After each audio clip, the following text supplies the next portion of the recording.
Could this podcast be a social lubricant? Find out on this episode of Pushback. Go,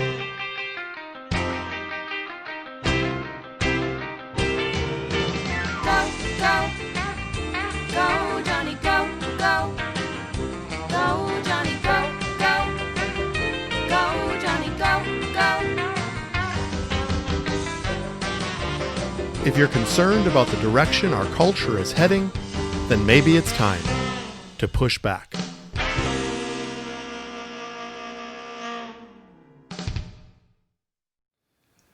Hello everyone and welcome to Pushback. This is Dr. Jonny again, and it is my pleasure to share my heart with you again this week on Pushback. I'm happy to report that as of today, this morning, in fact I can show you, I have a Band-Aid on my shoulder. I got my second dose of the COVID vaccine, and so far so good. I have had zero side effects from the first dose. I got the second dose today. My son is about a week ahead of me and got the second dose about a week ago with basically zero symptoms. So that's encouraging. I have heard, however, that the second dose has some increased symptoms associated with it. Some insomnia, some achiness, maybe some low-grade fever, but it's only a day or two around the immunization and been pretty short-lived for most people. So that's been fairly encouraging, and again, I encourage you to consider it. If you have more questions about it, you can go to my last year's podcast, Season 1, and connect with Facts About the Vax. I have a series of podcasts regarding that and my position on taking the vaccine, and really feel like it's the answer to ending all of this pandemic craziness. We just need enough people to take it. And so when that becomes available to you over the next several months, hopefully it would be something that you would consider. It's Inauguration Day tomorrow, and of course my last two podcasts have been very much about the election and politics, and now we're heading to Inauguration Day tomorrow. I'm going to remind my listeners that honor doesn't mean agreement, and we have to have our eyes open. We need to be vigilant, but we also need to be honoring, and that means peaceful. It means discussion, talking with people, having the right-hearted attitude, and what I explained last week, which I know is hard to hear for some, even operate in mercy, because mercy is the superior way in which the Father gave us to live. He called it the law of liberty. It's a powerful, powerful word. They are potentially pursuing impeachment hearings again against the president, and I'm not going to go into all of that other than to know that really the heart behind the impeachment is maybe to embarrass the president. That's possible, but also so that he cannot run again.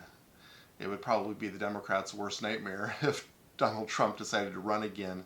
And so let's have our eyes open about that and about the motive behind that. But clearly our culture is hurting. There's no doubt about it. Some would use, I tried to find the right words as I was writing my outline. I came up with dysfunctional, hurting, frustrating. That would describe our culture currently. But again, culture, we are the ones who set the culture. We are the ones to engage the culture. I love the word culture so much that I actually got onto the term coffee culture. And I was interested in what that means. I hope I don't lose any listeners over this, but I'm not really a coffee drinker. I just don't like the taste of it. I like the smell of it. I just don't like the taste of it. And so I'm not really a coffee drinker. My wife and I have guests over, and neither of us drink coffee, and so we're always kind of nervous about guests coming over that drink coffee because we just don't even know how to make it. So we ended up getting a Keurig this year. That was our New Year's gift to ourselves so that we didn't stress out when we had company over. So now they can just put their little pods in and make their perfect cup of coffee, and we don't have to worry about it anymore. But coffee culture is a set of traditions and social behaviors that surround the consumption of coffee, particularly as a social lubricant. So I saw that definition. I kind of scratched my head and I said social lubricant. So I looked up the definition of social lubricant. The term social lubricant is any food, beverage, or activity that stimulates social interactions or helps people feel more comfortable in social situations. So coffee can be that thing that you sit around a table and everybody has their coffee in their hand and they're able to talk freely and more comfortably about the things that concern them that day.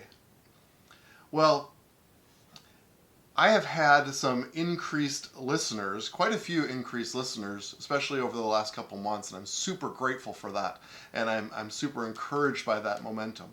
And so I always feel like I need to, at times, periodically, give sort of the reason why I'm doing this podcast, the heart behind the podcast. People need to know the why. But here we are in a culture that is dysfunctional and hurting and frustrating. Those are the words that I chose. And I think about biblical times, and they were living in such political unrest, social, political, national unrest, that we can't even relate to, if we can be honest. And yet, when you look at the life and times of Jesus Christ, it's interesting because whenever he engaged the political realm, he was very calm. Some would even say placid. And we know that even when he, spoke to Pilate, he was very calm in his responses. And Pilate, his conclusion after meeting with Jesus and the spirit that he created and the spirit that he had in the room, I find nothing criminal about this man. He went before he went before Herod. And he said, render unto Caesar what is Caesar's and render unto God what is God's. He was calm about the political realm because he was from a different realm. It was interesting. Paul was very calm when it came to political things. Paul went before even King Agrippa. He went before him in chains. And it says, Paul motioned with his hand and began his defense. King Agrippa, I consider myself fortunate to stand before you today, as I make my defense against all the accusations of the Jews, and especially so because you are well acquainted with all the Jewish customs and controversies. Therefore I beg you to listen to me patiently. Paul, in chains, had audience with the king. Only God can do that. These are the little parts of the story that we need to focus on. He's standing before him in chains and is given audience. And King Agrippa, at the end of Paul's dissertation, says, do you think that in such a short time you can persuade me to be a Christian? Paul replied, short time or long, I pray to God that not only you, but all who are listening to me today may become what I am, except for these chains. Why so calm?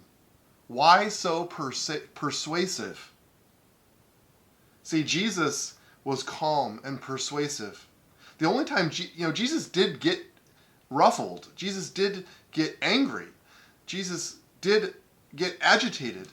But it was only toward the religious leaders, not toward the political position of the day.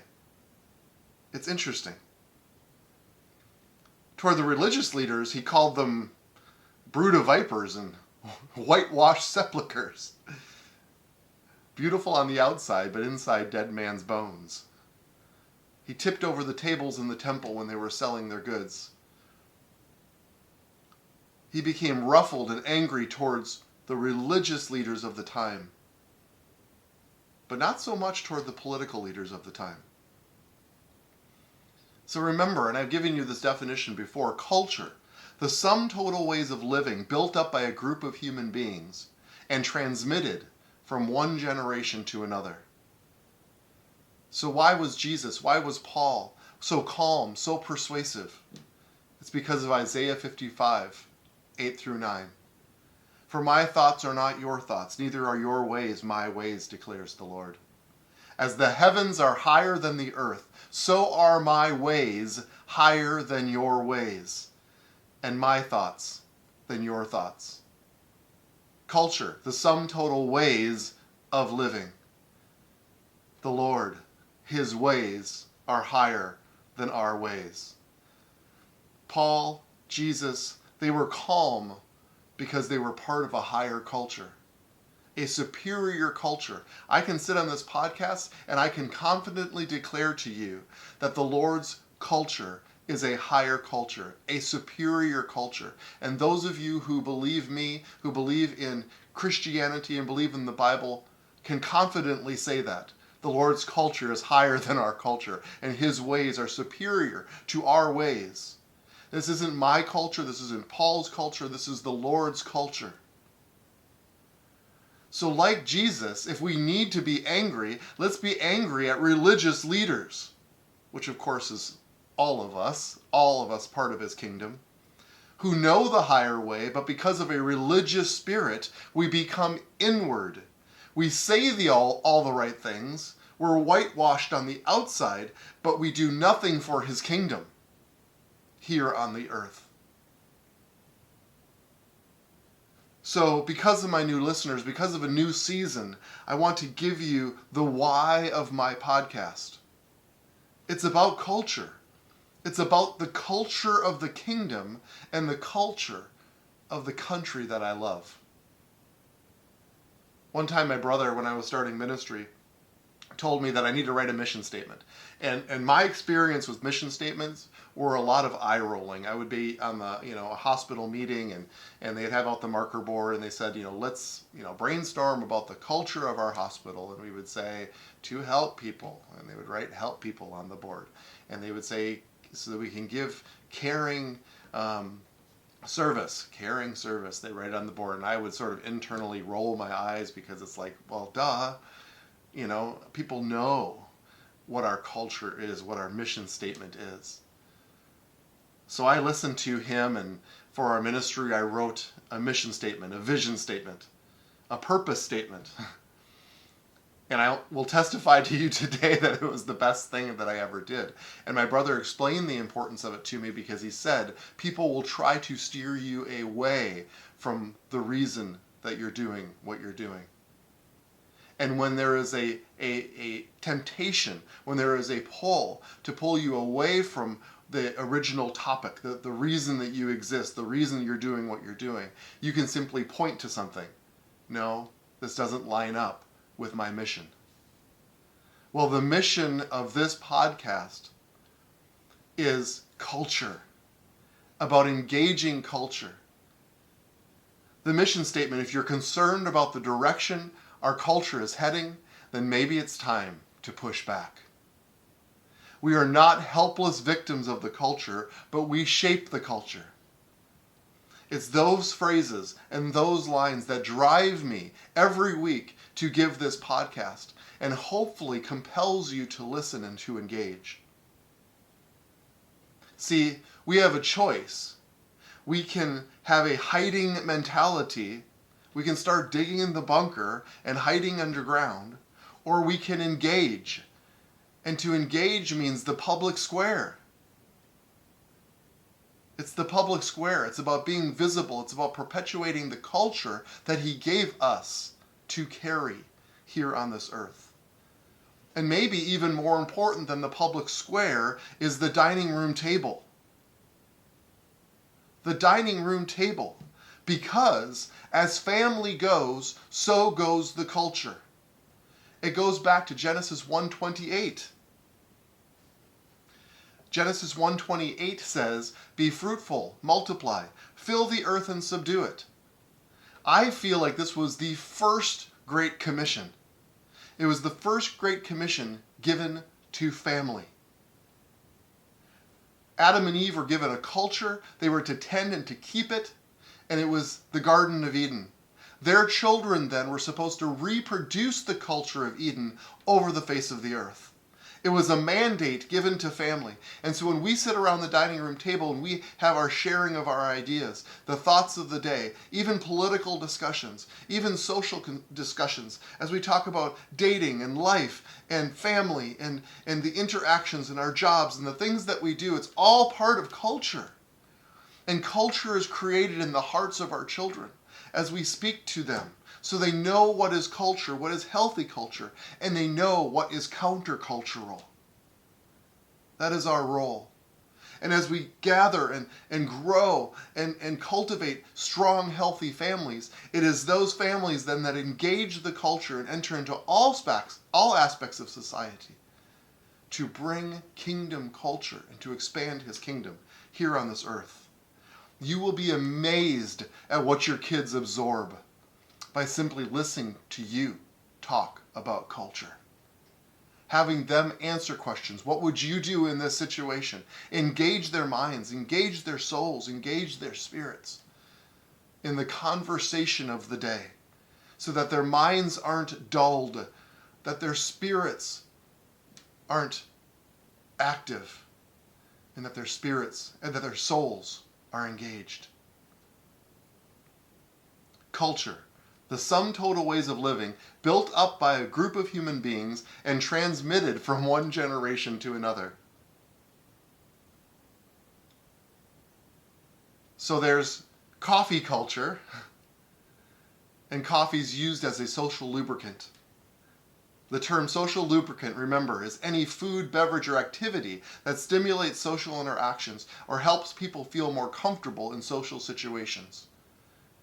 So that's my heart for this podcast going forward in season 2, is to be a social lubricant. Not a coffee culture, although you're welcome to drink coffee while you listen to me, but of kingdom culture, of American culture.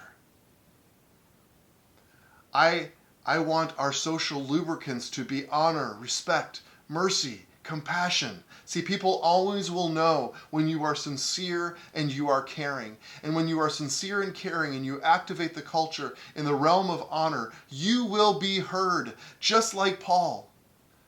You may even feel like you're in chains, and yet the Lord will give you opportunity to stand before kings. This is how his culture works. Why? Because it's superior. Because it's a greater culture. And we are ambassadors of that culture here on this earth, and we set the culture. So, not only are we talking about topics such as politics, or elections, or viruses, or vaccines, the things that dominated the headlines last year and into this year, but I want my listeners, you, my listeners, to know how to talk about these things.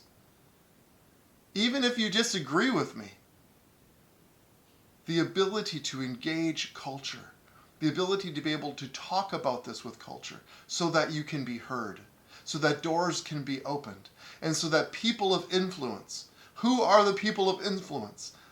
That's us, the children of God. All creation is groaning for the children of God to take their place here on this earth. And our time is now. I get fired up about this because it's us. So connect people to this podcast. Even if you're uncomfortable talking about them, you can give them the link of the podcast. But even better, I want you to be comfortable talking about these issues. That this podcast can be a social lubricant for you so that you can feel more comfortable in these social situations. Not so when politics begin to be talked about, you grab your coffee and you leave the room. But that you engage with sincerity and with honor so that you can be heard and so that culture can be transformed. So this podcast can be your social lubricant, so that you can be persuasive, that you can even change the mind of kings and leaders here in this culture. How do we know? How do we know that what we're engaging is cultural and healthy culture? And the answer is to get to know him, the author and the finisher of our faith, the one who is instrumental in creating culture. When we know him and his culture, we will sense when something is countercultural. So I invite you to join me as we push in to season number 2 and all the things that concern us. I'm overwhelmed with the cultural concerns, the cultural topics that have risen, even starting in 2020 when I started this podcast and going forward. It doesn't show any signs of slowing down. But I want to engage with you. I want to have conversation with you. There has been some comments and feedback that it's been sometimes hard and difficult to try to find the Pushback site, and even going to gofam.org and trying to find the Pushback page within gofam.org. It's been a little bit difficult navigating YouTube and some of the podcast platforms. So I'm pleased to announce to you that we have restructured and simplified the platform for Pushback. Now you can simply go to pushbackculture.org. That is pushbackculture, all one word, .org. And there will be a simple page with the most recent podcast and YouTube video, as well as the archived sessions from previous, that you can simply click on and enter into those podcasts and YouTube videos quite easily. And at the bottom of the page is a place for comments and feedback. A simple way to get a hold of me, and so I can hear your comments, questions, concerns, disagreements. I invite them all because we are here to discuss. So pushbackculture.org. When it takes you to the YouTube platform or to the podcast platform, please subscribe to and like and comment even on those platforms as well, because that helps me and helps our ministry as well. There's also a place on that website for you to donate. This is listener supported, and I would appreciate your donations. It's also a way of encouraging me and encouraging our ministry to continue with this important platform. So pushbackculture.org. Pushbackculture.org. Please check it out today and connect with me in any way that you can. So with that being said, let's go together now to set and shape the culture.